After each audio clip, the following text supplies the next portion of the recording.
Boa noite, estamos no ar, ao vivo. Olá, gente, boa noite, bem-vindos todos, todas e todes.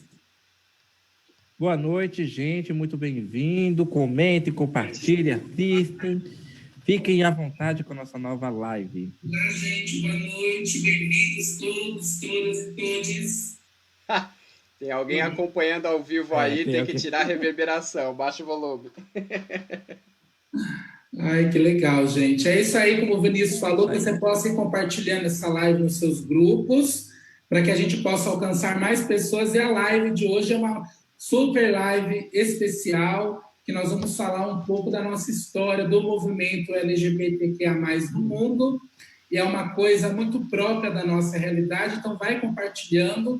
E antes da gente começar, a gente queria justificar a ausência da nossa querida Amanda Marfi, tá? A Amanda hoje não estará participando conosco, né, por motivos de força maior, mas a gente deixa aqui a nossa gratidão pela presença da Amanda no nosso coletivo, e ela deve estar acompanhando com a gente, mas que a gente possa emanar boas energias para que numa próxima live a Amanda possa estar aqui com a gente, tudo bem? Ótimo.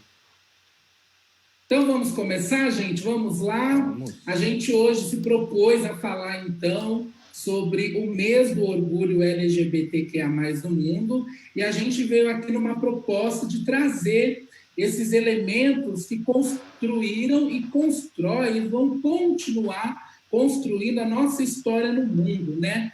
Muitas pessoas ainda acreditam que nós, da comunidade LGBTQIA+, somos ETs que de repente caíram do céu, ou que somos Power Rangers, né? Que apertamos o botão e gritamos que é hora de morfar. Não, nós não somos filhos de chocadeira, viu, gente? Nós temos uma raiz, nós temos uma história no mundo que não é de agora. E o dia 28 de junho, ele é considerado, então, o Dia Internacional do Orgulho LGBTQIA+, que é um importante movimento social presente no mundo todo. E esse movimento que ainda encontra obstáculos frente ao conservadorismo religioso e frente também aos governos e à sociedade civil, numa tentativa de garantir os direitos mais básicos para a comunidade, que eu vou chamar de divergente, né? Que é a comunidade de gays, lésbicas, bissexuais, transexuais, intersexuais, pessoas queer, não binárias, pessoas pansexuais e por aí vai. E a gente, como no Brasil, bem sabemos que são tempos de muita retomada de direitos, a urgência de nós discutirmos e nos apropriarmos desses elementos históricos. Esses avanços que nós temos tido, os poucos avanços, têm sido conquistados com muita luta e muitas vezes com vidas humanas, com muito sangue, né? Então, questões como preconceito ainda contra a orientação sexual e a identidade de gênero dessas pessoas ainda nos motivam a continuar lutando, porque se nós não lutarmos, seremos engolidos por essa sociedade que ainda é uma sociedade preconceituosa e hipócrita, né? As pessoas costumam usar um discurso dizendo que nós somos pessoas doentes. Simone de Beauvoir vai dizer que doente é a sociedade que não consegue, por uma série de dispositivos, compreender que a diversidade humana é legítima e que todos e todas e todos nós temos direitos de ser no mundo. Tudo bem? Algum dos meus companheiros querem complementar essa introdução inicial? Fica à vontade. Cíntia? Não. Pode continuar, Alexia, depois a gente fala. Então, maravilha, gente. Tá sem áudio, Vini. O microfone tá ligado? Tá, agora tá. Essa introdução que a Alexia falou era muito importante, porque ela mostra o início do movimento, tanto lá fora quanto aqui no Brasil. Porque ele demorou muito para sair de outros países e chegar até aqui.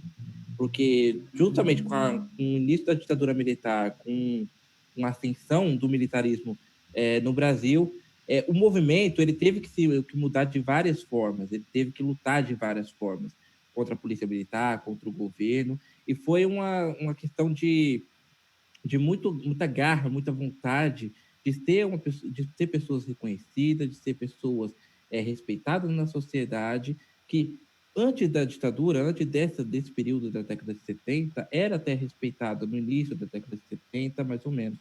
Só que com a ascensão maior da ditadura militar, o grupo LGBT em si, com uma unidade, ele foi completamente esquecido, completamente, não tão esquecido, mas completamente atacado de todas as formas possíveis. Então, levantar uma bandeira, levantar o orgulho, se a gente pode fazer isso hoje, porque lá atrás teve muita luta. Não é coisa tipo, igual fazer, eu sou gay, vamos só levantar, vamos se divertir. Não, porque muito lá atrás infelizmente teve muita morte, teve muito ataque, teve muita garra de pessoas que hoje muitas vezes nem são reconhecidas por tal fato. E é legal essa colocação do Vini de falar o quantas pessoas morreram e quanto algumas ações que foram estopim para movimentos revolucionários, como a gente assiste atualmente também, e eu gosto muito de puxar esse discurso do quanto é necessário para a nossa sociedade, eu não sei se isso é humano ou não, para que as pessoas sofram, que as pessoas morram, para que sejam reconhecidas, né? E isso é uma doença social bem citada pela Alexia, porque na criança não tem isso. A criança não nota esse tipo de coisa, né? Esse tipo de fobia. Muito pelo contrário, elas lidam com muita tranquilidade e eu, como professor, eu noto o degradê disso.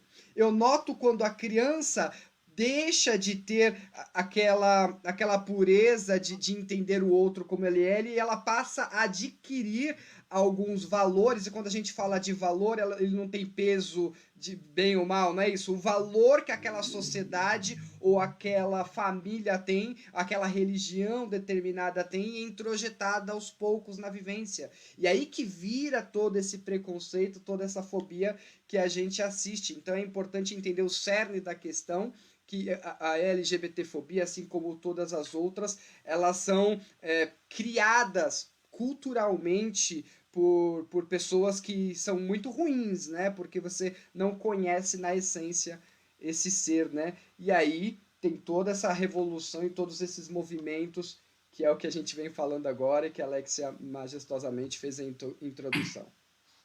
Eu gostaria, então, de fazer uma parte aqui, complementando o que o Vinícius falou, porque, assim, o fato é que o movimento LGBT organizado no Brasil, ele surgiu no final dos anos 70, com o surgimento de vários grupos, né, de ativismo LGBT.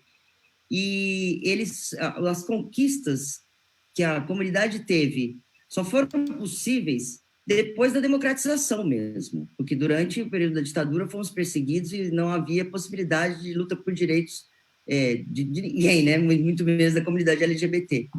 E após a democratização e a promulgação da Constituição de 88, a Constituição Cidadã, é que nós prosperamos na nossa luta. E nesse momento atual que vivemos, que a democracia corre sérios riscos, diariamente é ameaçada. Hoje mesmo, o presidente fez uma ameaça velada, mais uma vez, à nossa democracia. Então, é um momento que faz-se super importante a gente ficar muito ativo para garantir a manutenção dos direitos que nós adquirimos até agora e a conquista de novos, para ter a plena igualdade, a plena cidadania e uma existência plena para todos nós que somos cidadãos, pagamos impostos, produzimos e temos todos os direitos. Maravilha. E tudo isso, na era contemporânea, tem um marco, né, que a gente quer também trazer aqui, para a gente entender, como eu falava no começo do vídeo da nossa live, nós não somos filhos de chocadeira, nós temos uma história, porque toda dignidade humana perpassa através de um viés, de uma cultura e de uma vivência. Então, a gente traz hoje a questão da rebelião de Stonewall, ou da revolta de Stonewall, que foi o marco mais recente da luta da comunidade divergente, né? Para a gente não simplesmente falar simplesmente LGBTQI, todo o alfabeto, que é muito... E hoje a gente vê a necessidade de incluir mesmo todas as vivências, eu vou usar o termo comunidade divergente. Então, só para a gente ter um pequeno relato, para a gente saber de onde a gente veio, a gente tem que entender também que os primeiros históricos de indivíduos dentro dessa configuração divergente são datados, gente, de 1.200 anos antes de Cristo, né? De modo que boa parte desses pesquisadores, dos estudiosos, eles afirmam que a orientação homossexual ou a orientação divergente era aceita em diversas civilizações. Só que em várias partes do mundo, a comunidade LGBTQIA+, ainda é violentada, como se foi na tentativa de dizer que isso foi uma criação do comunismo, que isso foi uma criação da chamada ideologia de gênero, que a gente a todo momento tenta combater e desmistificar, né? Porque a comunidade ainda é violentada, é morta, é cerceada nos seus direitos, porque, historicamente, os códigos penais sempre combateram a homossexualidade. A gente sabe que muitos homossexuais foram mortos, lésbicas foram assassinadas, né? Travestis, pessoas LGBTQIA+, eram assassinadas em praça pública, em nome de um código civil, de um código moral, né? E isso ainda acontece. Há lugares no mundo que ser LGBTQIA+, é motivo de pena de morte. Então, quando a gente olha para essa realidade, a gente ainda entende o quanto esse movimento, a cada dia, ele toma mais força, ele toma mais posicionamento em todas as esferas do mundo, e é urgente que, principalmente nós no Ocidente, a gente possa levantar essa bandeira, porque no Ocidente a gente tem a impressão, não que seja, a gente tem a impressão que a globalização, né, leva ao conhecimento que as pessoas conseguem, então, se apropriar dos seus direitos e de consciência, porque todo movimento de revolta, de tomada de lugar, começa pela consciência. Então, para a gente entender que LGBTQIA+, são pessoas que sempre existiram, desde o começo do mundo, em todas as culturas, em todas as religiões. Eu quero fazer aqui um adendo, né? Quando lá no Evangelho, a gente vê em Mateus que Jesus vai dizer que existem 3 tipos de eunuco. Olha só, o próprio Jesus já falava da gente.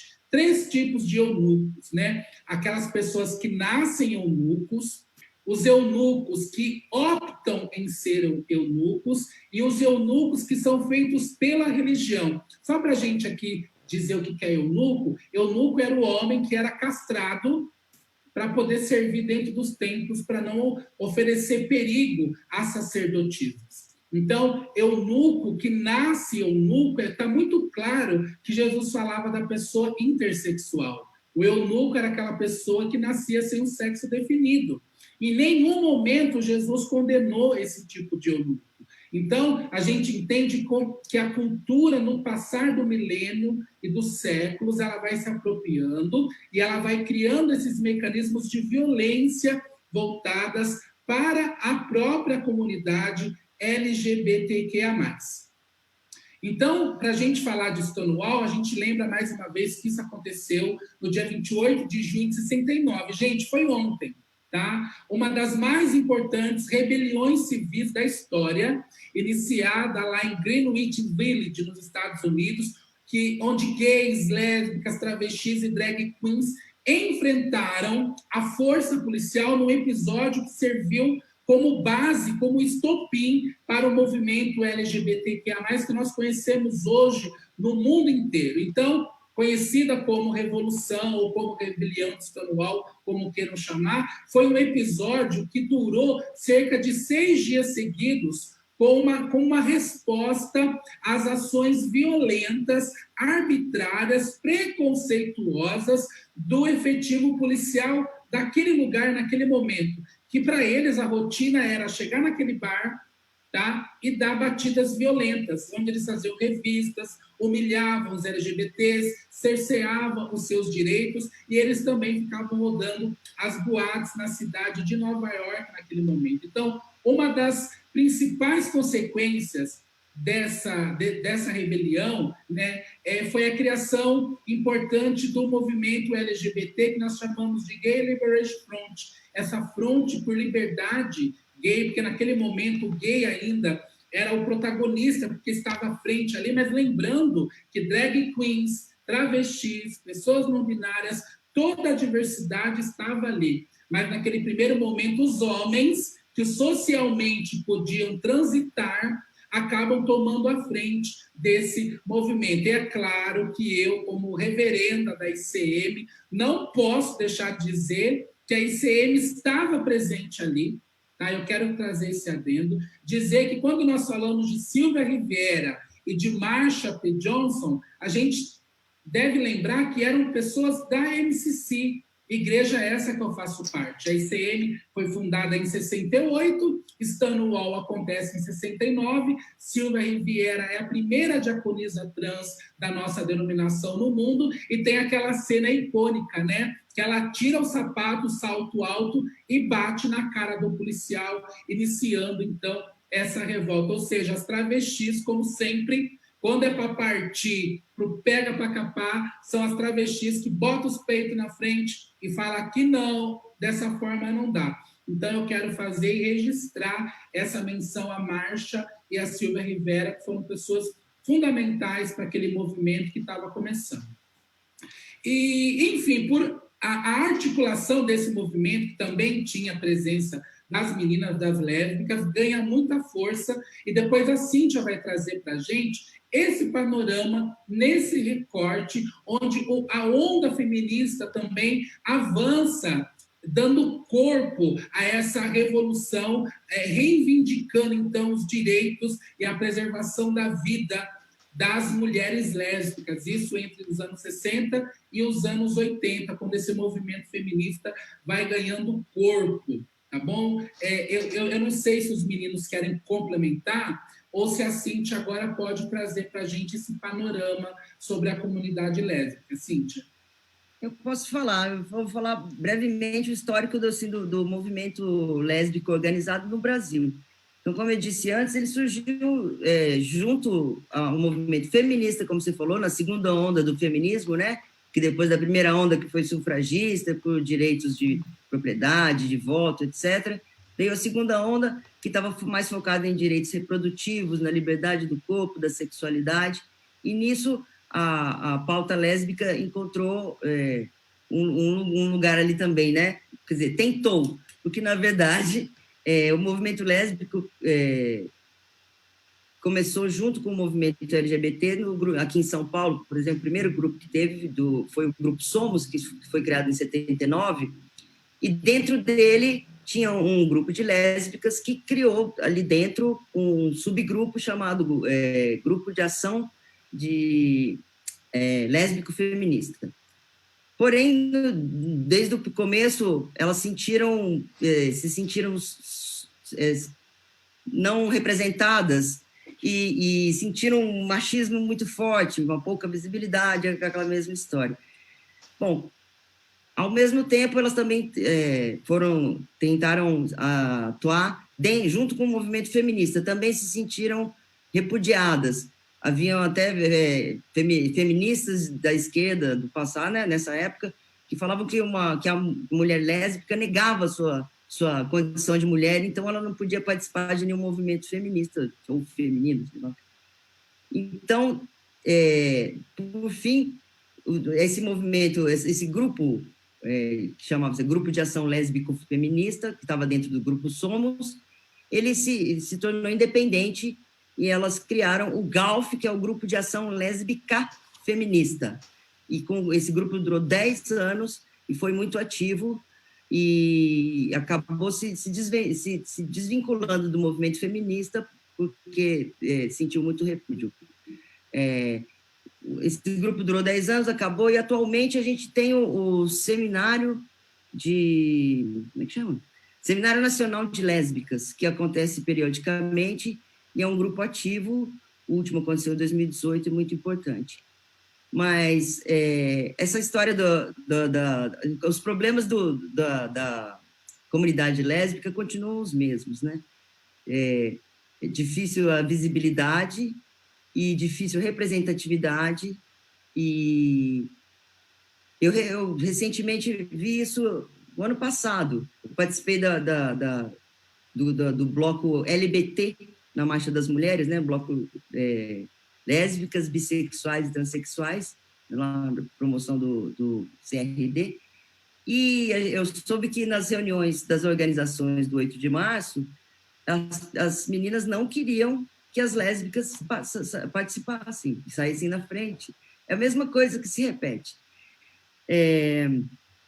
As pautas continuam as mesmas, então, até hoje, né? Tem uma breve história. As pautas são visibilidade, respeito, ocupação de espaços de poder,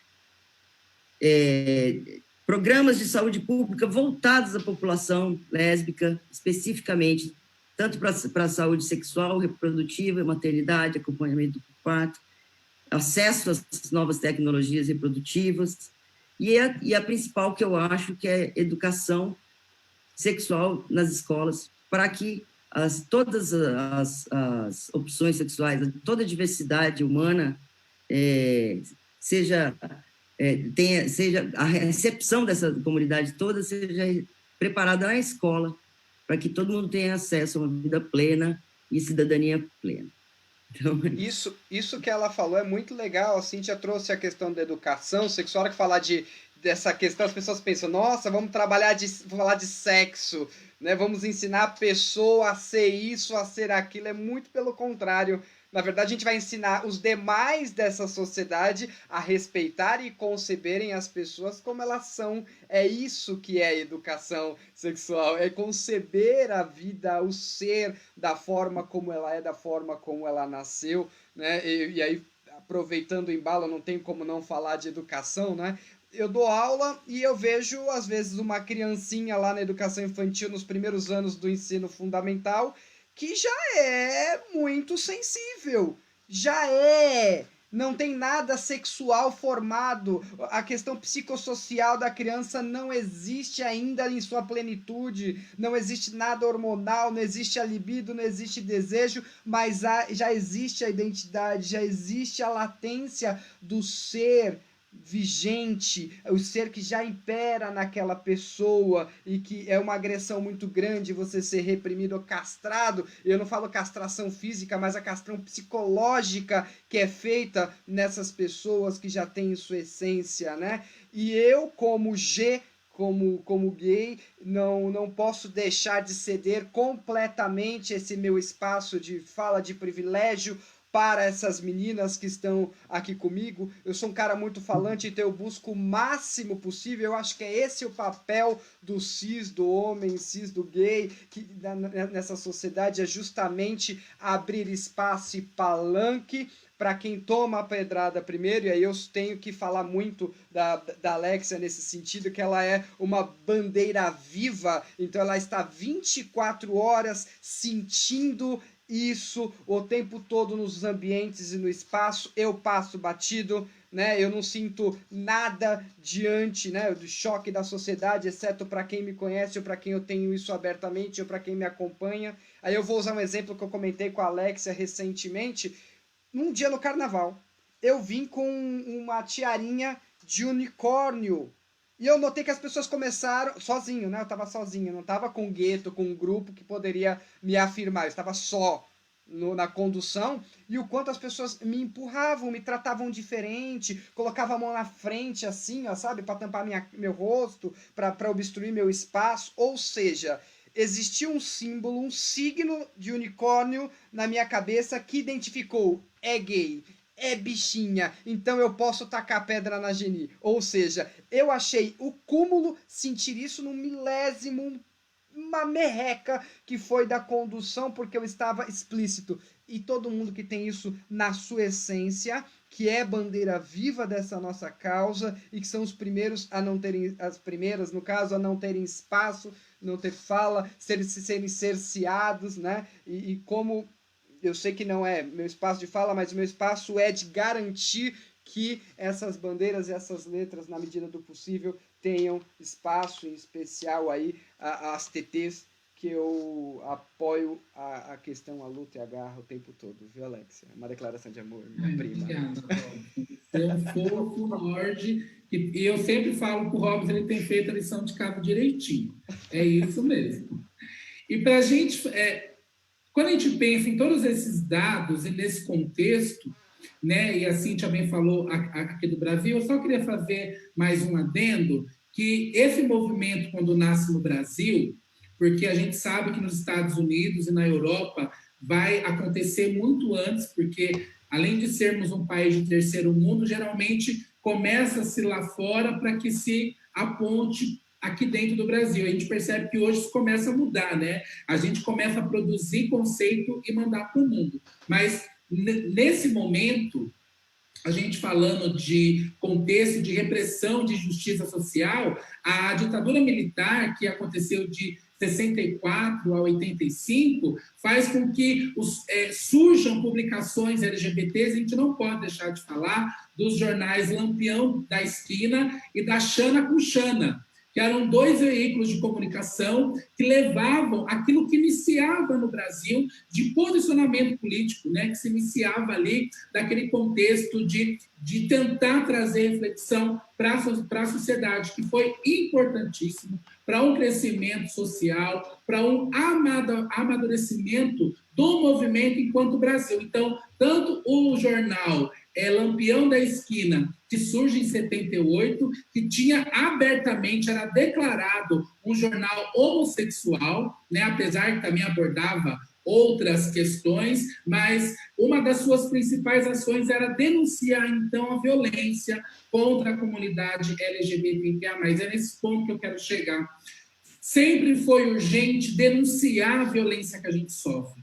Porque se a gente não denuncia, se a gente não se organiza enquanto movimento, essa sociedade cisgênera, heteronormativa, patriarcal, sexista, misógina, tudo isso de ruim que ela vai continuar ainda nos silenciando. Ela vai continuar dizendo que nós não podemos acessar direitos. No Brasil, quando a gente fala do casamento, a gente sabe que não existe uma lei do casamento igualitário ainda. O que acontece é que o Supremo Tribunal, através dos seus acordões, eles nos abrem porta que nos garante, porque quem deveria fazer isso era o Legislativo.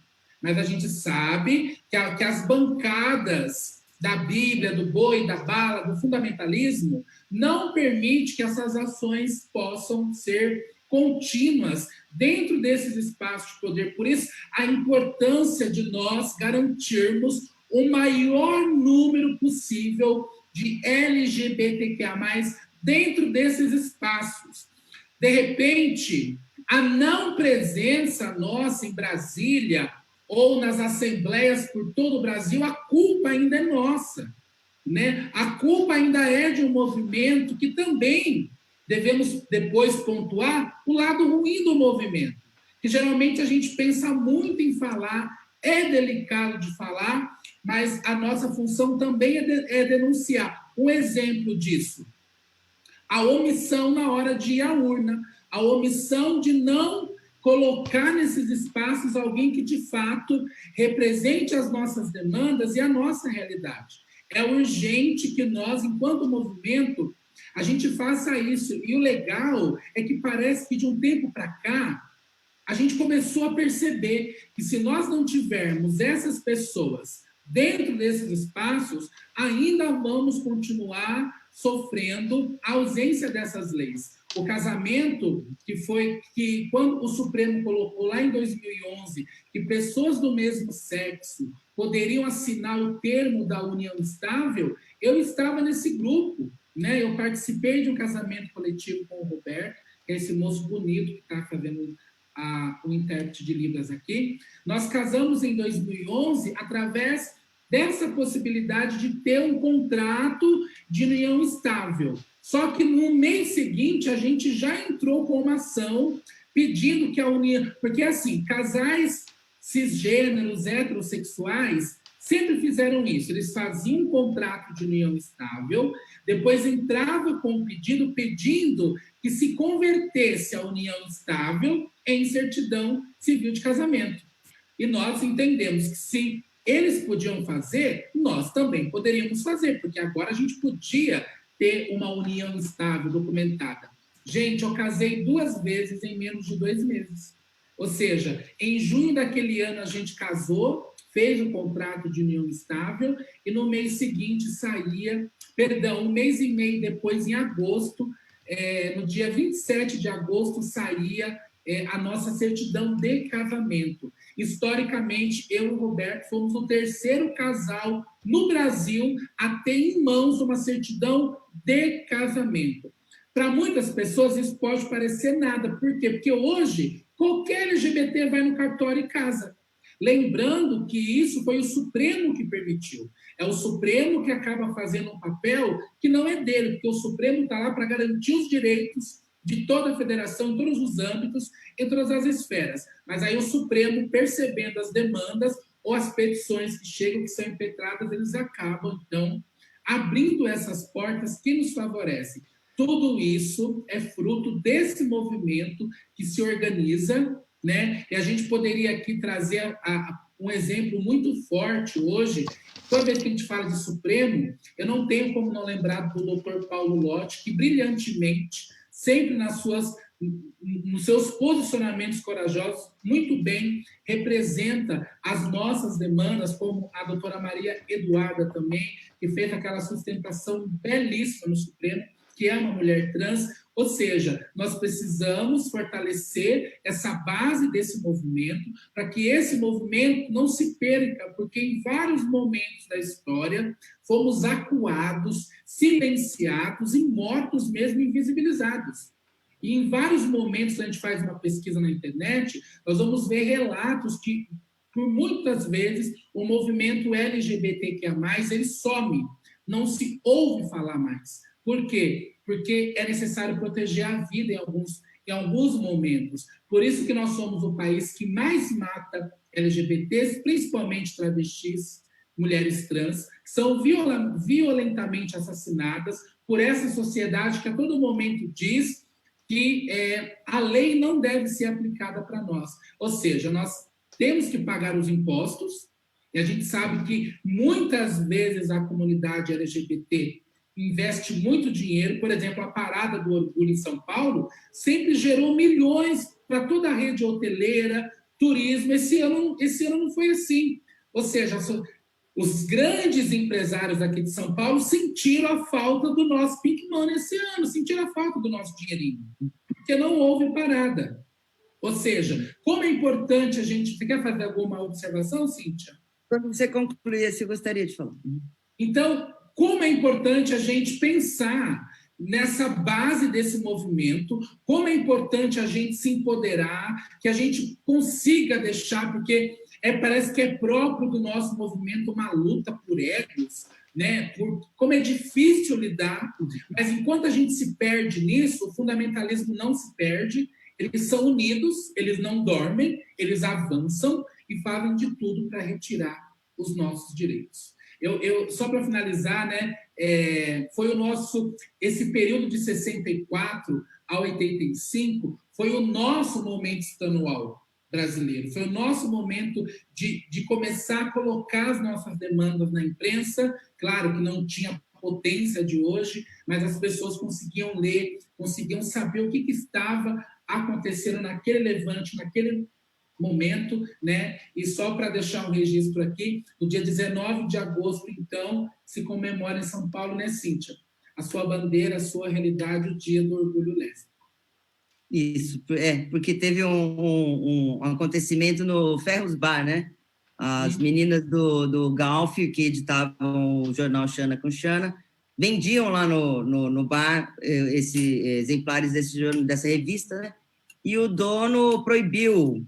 E aí teve uma invasão, uma revolta, que foi as pessoas chamam do Stonewallzinho brasileiro, e que resultou em prisão e tal. Mas o que eu gostaria de falar, na verdade, é outra história, porque o seu chamado aí da comunidade LGBT ser mais ativa. E eu queria falar um relato pessoal meu, né, do que me trouxe a essa pré-candidatura, pré-co-candidatura. A vivência da vida gay, ela é diferente, né, para várias pessoas, nas classes sociais, aspectos de raça, tudo. E eu sou ciente, eu sou pessoa, sou ciente dos meus privilégios de ser branca, de classe média, e sou de uma geração, né, com quem eu convivo com essas características também, que usou a invisibilidade como meio de sobrevivência. Então, todas nós éramos lésbicas muito discretas, sempre fizemos questão de ser muito femininas, para ninguém achar que a gente era sapatão. O medo que alguém chamasse a gente de sapatão era um horror, era um medo constante. A gente usou isso como meio de vida. E assim, claro que com o andar dos acontecimentos e a evolução da sociedade, a gente foi modificando esse comportamento, mas eu vejo que pouca gente do meu convívio tem um ativismo pela causa da própria vida, né? Que nós, LGBTs, temos que defender a nossa causa, porque é uma questão de sobrevivência. E eu tive um impacto muito grande na época das eleições, que eu conversei com um monte de gente do meu convívio, colegas de trabalho, família, vizinho, com todo mundo. Eu fiquei desesperada porque eu vi que aquilo era uma ameaça à minha vida, à minha integridade física e a minha sobrevivência do meu modo de vida. E eu falava com pessoas, parentes, e falava assim, você vai votar nesse cara? Esse cara é um perigo para a minha vida. E eles falavam assim, não, mas tudo bem. Assim, eu vivi essa invisibilidade, esse desprezo, essa insensibilidade da sociedade que vocês, por exemplo, a comunidade travesti, transgênero, vive diariamente, né? E eu recentemente li um artigo da Eliane Brum, que eu achei maravilhoso, que ela, resumindo, diz que não existe democracia enquanto houver racismo. E ela evidencia o que aconteceu nesses anos todos. Nós nunca tivemos democracia de fato, porque todos nós sabíamos que os pretos, pobres, e indígenas, todos eram presos, eram torturados, viviam em condições subhumanas, e nós desprezamos, nós ignoramos, ninguém se sensibilizou, ninguém foi fazer manifestação. Então, de fato, nós não vivemos uma democracia. E eu acho, aí, trazendo para a nossa causa, que não viveremos uma democracia enquanto toda a comunidade LGBT também tiver os seus direitos preservados, garantidos, e que cause revolta quando uma travesti é assassinada. Hoje eu estava vendo, morreu um menino assassinado pela PM, agora acho que é Guarulhos, né? E o jornalista na televisão falava assim, infelizmente houve um incêndio de 2 ônibus. As pessoas se revoltam porque incendiou 2 ônibus, mas não se revoltam porque o menino foi assassinado pela PM. Não se revoltam porque uma travesti tem o coração arrancado. Não se revoltam porque o gay leva uma lâmpada na cabeça no meio da... Então, assim, isso tudo, essa constatação, fez com que eu desejasse e sentisse uma necessidade enorme de sair do meu lugar de conforto para batalhar, para entrar nessa luta. Eu acho que eu tenho que trazer para esse âmbito a classe média, os brancos, os privilegiados, que têm a ilusão de que não são ameaçados por isso tudo. Só isso. Justamente, é bem isso mesmo.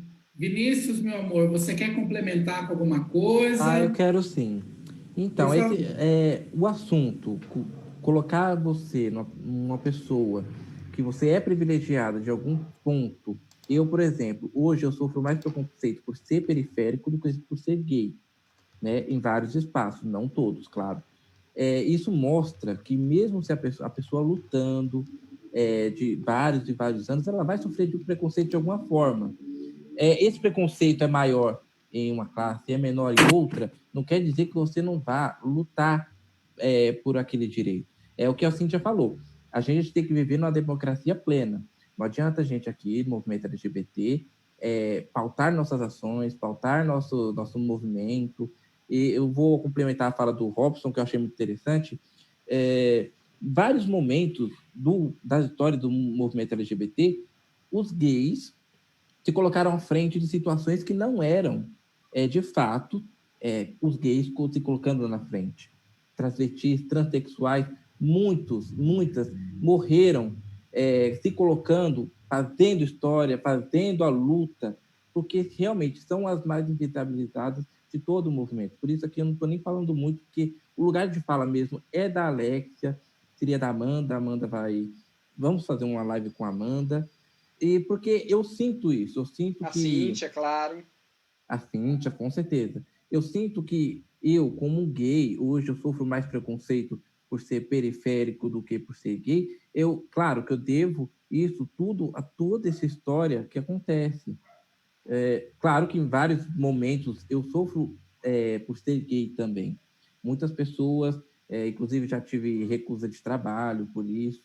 É difícil, mas a gente tem que manter um agarro, uma vontade de querer mudar as coisas. Não adianta a gente querer mudar só a nossa parte e deixar do colega que ainda é invisibilizado, ainda sofre muito, aberto. Aí a pessoa fala, complementando a parte da Cíntia, que ela fala sobre a eleição, eu sofri muito com isso. Porque eu pergunto para a pessoa, você vai votar nesse candidato? Esse candidato, ele é contra as pautas LGBT, ele quer que os LGBTs morram. A pessoa vira e fala, não é comigo. Só que esse não é comigo é uma pessoa periférica, pobre, que também vai sofrer de outra forma, não da forma que a gente sofre, mas vai sofrer também. Então, a pessoa ela tem que ter a noção que mesmo que aquela manifestação não seja de total apoio seu, de total entrega sua, tem que ser apoiada de alguma forma. Por exemplo, em 1987, aqui em São Paulo, aqui na cidade de São Paulo, o prefeito Jânio Quadros, ele fez uma coisa que foi a primeira vez até então que tinha acontecido no Brasil. Ele legitimou a ação de assassinato de travestis e transexuais pela Operação Tarântula. Foi viabilizada, foi legislada uma lei que o policial podia fazer o que quisesse, isso depois da ditadura. E esse fato que muitas vezes, eu estava pesquisando aqui, achei até um absurdo, que muitas vezes fala, os gays que tiraram essa lei, que conseguiram barrar essa lei, não foi, gente. Foi travestis e transexuais que estavam ali sofrendo na pele todos os momentos que essa lei foi vigente na cidade de São Paulo. Né? Então, a gente não pode viabilizar uma parte, eu não digo só do movimento LGBT, por exemplo, pode ser uma pessoa que esteja uma classe social acima, branca, cisgênera, tudo tem que ser junto para termos uma democracia de fato. Não adianta a gente brigar só por uma parte, porque pouca gente pode fazer muito movimento, mas como a gente vê na história dos LGBTs, não é sempre que isso acontece. Muita gente luta e as coisas não caminham. Mas também, às vezes, como está acontecendo agora no caso de George Floyd, poucos movimentos fez esse estardalhaço mundial que foi maravilhoso. Mas para isso ter acontecido, foram muitos anos de luta, muitos anos. Não é uma coisa que acontece da noite para o dia, assim como o movimento LGBT continua sendo atacado, tanto pelo governo, quanto qualquer outra parte da sociedade em si, e muitos acham que não vou lutar porque o tempo de luta já passou. Mas não, a luta é constante, a luta tem que estar lá para não perder os direitos que já foram conquistados, como o casamento civil ou a união estável, e também ter novos direitos, principalmente para a população mais visibilizada do movimento LGBT, travestis transexuais, que sofrem muito, de todas as formas possíveis e imagináveis. Eu queria aproveitar essa fala que caminhou, encontra um texto que eu gosto bastante, assinado por Bertolt Brecht, mas já ouvi falar que é de outras pessoas, mas eu vou pegar aqui do Pensador. Intertexto. Primeiro levaram os negros, mas não me importei com isso, eu não era negro. Em seguida levaram alguns operários, mas eu não me importei com isso, eu também não era operário. Depois prenderam os miseráveis, mas eu não me importei com isso, porque eu não sou miserável. Depois agarraram os desempregados, mas como eu tenho meu emprego, eu também não me importei. Agora estão me levando, mas já é tarde. Como eu não me importei com ninguém, ninguém se importa comigo. Eu acho que é um conceito muito importante aí de sociedade, de socialismo, de vivência, de preocupação com o próximo, de comunidade, né? De abrangência ser humano que eu acho que a gente esquece, né? Isso vale muito para nossas letrinhas também, que a gente não se preocupa. Muitas vezes a gente vai babar ovo para um hétero de estimação que diz que apoia uma causa ou outra, né? E a gente vê que na prática isso não existe, né? Então, unidade, união é muito importante, independente da letra, e a validação de letras invisibilizadas, né? Que esse é meu espaço, essa é minha luta nesse coletivo em especial. E é importante mesmo a gente debater essas questões, porque quando a gente fala da organização do movimento LGBTQIA+, no mundo, a gente, apesar de termos pelo mundo todo coletivos, grupos, entidades, no Brasil, por exemplo, temos várias entidades que têm a pauta, né? A Igreja da Comunidade Metropolitana, a ICM, é esse lugar de luta pelos direitos humanos. E eu faço aqui um adendo. Quando a gente pensa na primeira parada LGBT lá de São Francisco, essa primeira parada aconteceu dentro de uma ICM, do salão paroquial de uma ICM. Então, essa tentativa, muitas vezes, de se organizar, ela nasce num grupo que tem o desejo de lutar pelos seus direitos, e não somente pelos seus direitos, porque quando o movimento é organizado, as suas demandas e as suas conquistas não vão beneficiar somente aquele grupo. Acabam beneficiando outras realidades, que não somente a comunidade divergente. Então, é importante a gente também ter esse olhar, porque todas as conquistas da comunidade LGBTQIA+, elas não perpassam somente essas realidades. Elas vão também atingir a família dessas pessoas que não fazem parte dessa comunidade. Vão atingir a estrutura do trabalho, da inserção social, ou seja, todo mundo ganha, né? Todo mundo é beneficiado. Para a gente já estamos aí já 10 minutos, faltam 10 minutos. Para encerrarmos a nossa live, né? A gente pensa que existam objetivos para a nossa comunidade, para o nosso movimento. É claro que aqui a gente traz alguns, porque são muitos, né? Mas para a gente poder pensar de que forma, né, se organizar, né? Então, são diferentes contextos sociais, são diferentes contextos políticos no mundo, né, onde os movimentos estão inseridos e que demandam atuações diferentes, de ordens diferentes. Mas existem objetivos comuns para o nosso movimento no mundo todo, em todas as culturas, em todos os países. Como, por exemplo, criminalizar a LGBTfobia, o fim da criminalização da homossexualidade e das penas correlatas. A gente ainda vê, a gente vê gay sendo jogado do último andar de um prédio em praça pública. A gente ainda vê LGBT sendo espancado e essa morte é legitimada pelo governo. A gente ainda precisa lutar pelo reconhecimento social das identidades de gênero, que são várias. O fim do tratamento das identidades trans como patologia, né? Agora é congruência. E no nosso entender, foi trocado 6 por meia dúzia. Então, da mesma forma que se retirou a homossexualidade, a transgeneridade também tem que ser retirada até do campo do termo semântico congruência. A gente ainda precisa falar do fim dos tratamentos de cura gay, porque ainda existem esses centros, né? Tem muita igreja que tem um discurso favorável a isso. A questão do casamento igualitário, nós no Brasil ainda não temos a lei, temos essa porta aberta do Supremo, mas não temos uma lei. A gente ainda eu sou a primeira mulher trans que adotou no Brasil, sabemos que gays e lésbicas também adotam, mas a gente ainda sabe que nesse processo ainda existe preconceito, ainda existe o direito de um juiz ou de um técnico, durante esse processo, indeferir o seu pedido de adoção. Então, a gente ainda precisa falar sobre a questão da família diversa, ou das composições familiares divergentes, e garantir também o pleno desenvolvimento dessas crianças que são adotadas pela comunidade LGBTQIA+, a nossa luta pelo Estado laico, né, e pelo fim da influência religiosa, e eu, como reverenda, como clériga, faço essa defesa, que mesmo sendo clériga, sendo reverenda, a gente consegue criar uma política laica. O que é uma política laica? Que não vai favorecer nenhuma denominação religiosa,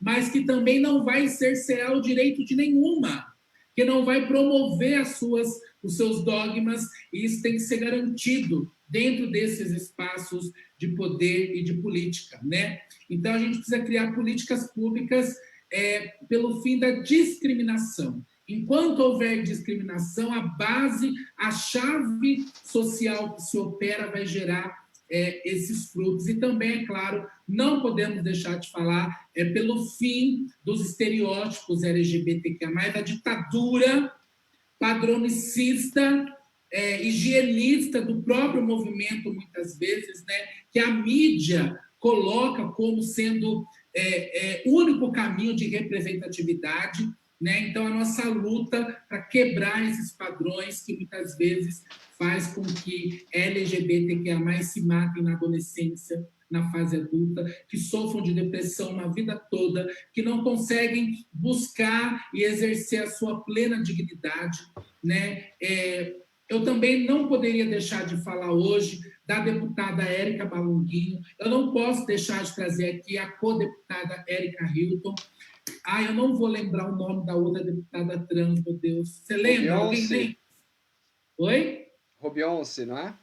Isso.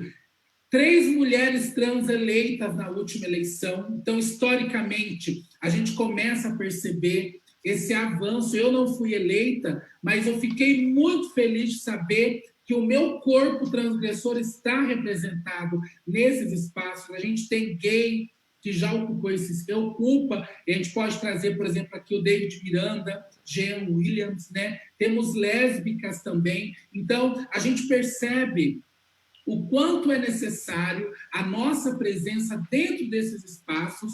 A gente ainda reconhece que precisamos dialogar mais com as letrinhas, precisamos nos permitir conhecer, precisamos ressignificar muita coisa no movimento.